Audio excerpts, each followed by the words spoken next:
नमस्कार दोस्तों, आज हम बात करने जा रहे हैं एक महत्वपूर्ण सरकारी योजना के बारे में, जिसका नाम है समग्र शिक्षा योजना।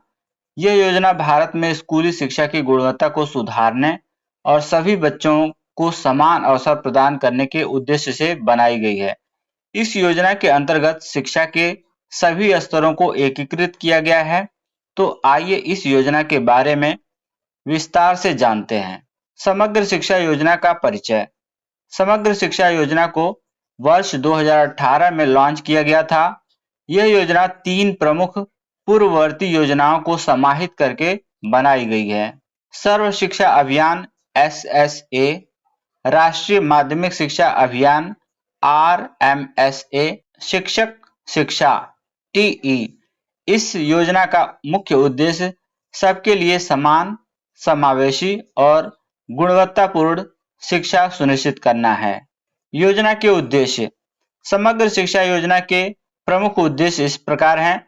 सभी बच्चों को मुफ्त और अनिवार्य शिक्षा प्रदान करना, स्कूलों में डिजिटल शिक्षा और आधारभूत संरचना को सशक्त बनाना, शिक्षकों का प्रशिक्षण और कौशल विकास सुनिश्चित करना, ड्रॉप आउट दर को कम करना और छात्रों की निरंतरता सुनिश्चित करना। विशेष आवश्यकता वाले बच्चों को शिक्षा में उचित सुविधाएं प्रदान करना।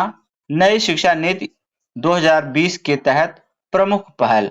समग्र शिक्षा योजना को नई शिक्षा नीति 2020 के साथ जोड़कर कुछ नई पहलें शुरू की गई हैं, जैसे फाउंडेशनल लिटरेसी और न्यूमरेसी पर विशेष ध्यान, 3 से 18 वर्ष तक के सभी बच्चों को शिक्षा प्रदान करने का लक्ष्य, व्यावसायिक शिक्षा और कौशल विकास को बढ़ावा, बालिकाओं की शिक्षा को बढ़ाने के लिए विशेष योजनाएं। निष्ठा प्रशिक्षण।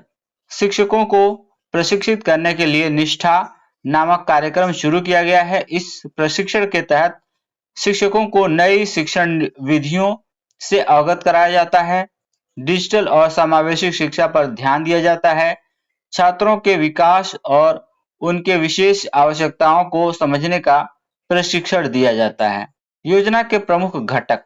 समग्र शिक्षा योजना के अंतर्गत कई महत्वपूर्ण पहलें शामिल की गई हैं, जैसे प्रारंभिक बचपन शिक्षा और देखभाल, डिजिटल शिक्षा और ई-लर्निंग को बढ़ावा, समावेशी शिक्षा के तहत दिव्यांग बच्चों के लिए विशेष सुविधाएं, स्कूलों में आधारभूत संरचना में सुधार।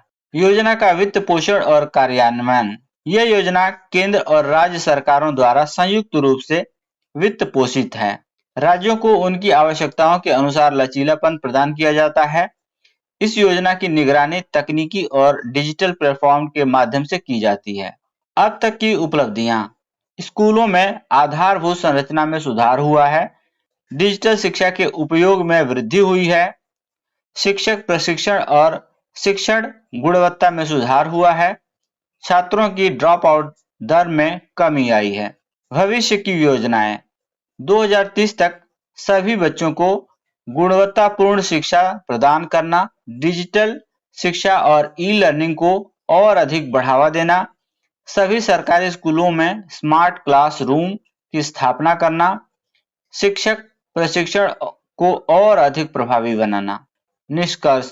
समग्र शिक्षा योजना भारत में शिक्षा के क्षेत्र में एक क्रांतिकारी कदम है। यह योजना केवल छात्रों के लिए नहीं, बल्कि शिक्षकों, स्कूलों और समग्र शिक्षा प्रणाली को मजबूत करने के लिए बनाई गई है। यदि इसे सही तरीके से लागू किया जाए तो भारत के भविष्य को उज्जवल बनाने में महत्वपूर्ण भूमिका निभा सकती है। धन्यवाद। यदि आपको यह जानकारी उपयोगी लगी तो इसे दूसरों के साथ साझा करें और शिक्षा के विकास में योगदान दें।